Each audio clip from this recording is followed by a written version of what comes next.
Isang araw, naisipan ko magbakasyon sa lugar ng lola ko. Habang nagbabiyahe kami, may nakita akong puno na sobrang laki. Sinasabi ng mga matanda, kapag daw malaki ang puno, may kapre daw siyan. Yun ang sabi ng mga matanda. Kapag daw malaki ang puno, may kapre daw dyan. Na sobrang laki ng puno dito kay Lola, na sobrang nakakatakot dito sa lugar ni Lola kasi madilim, tapos nakakatakot pa, baka may white lady or something. Kasi dito sa bahay ng lola ko, may cemetery na lapit lang sa kanila. And ang dami ditong patay na yun, kapatid niya daw napatay na. And tignan nyo yung rip dyan, Joy o Lolisi. Died 2010 June. At andito na nga kami sa bahay ng lola ko at tinignan ko yung bahay niya na sobrang laki. Tapos kinantahan ko siya ng ano ba yung pagramang ng matanda. Ano ba? This cry I'm on to si run and it's one. School is about. Ay, thank you, Apo.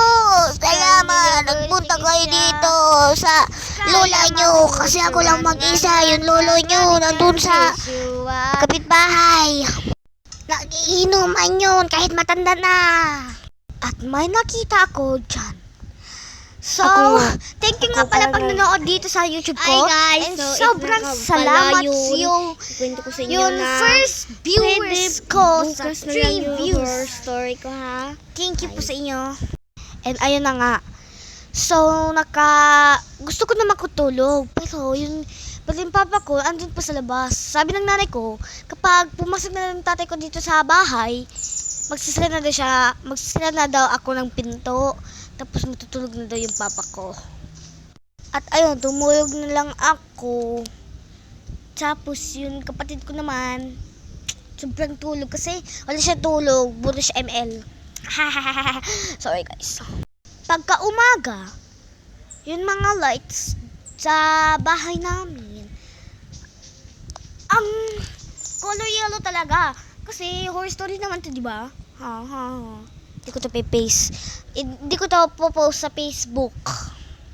At nakita ko yung baboy ng tatay ko ay patay na. May kutsilyo na mukha naman. Tapos yun, baboy naman ng tatay ko patay na. Sino kaya napatay dito? Comment nyo na lang nga kung sino napatay dito. Yung lola ko ba yun? Sa baba ng multo? Comment nyo. So, thank you pa nanood sa ano ko. Hi guys, sa so YouTube channel pala ko. yun.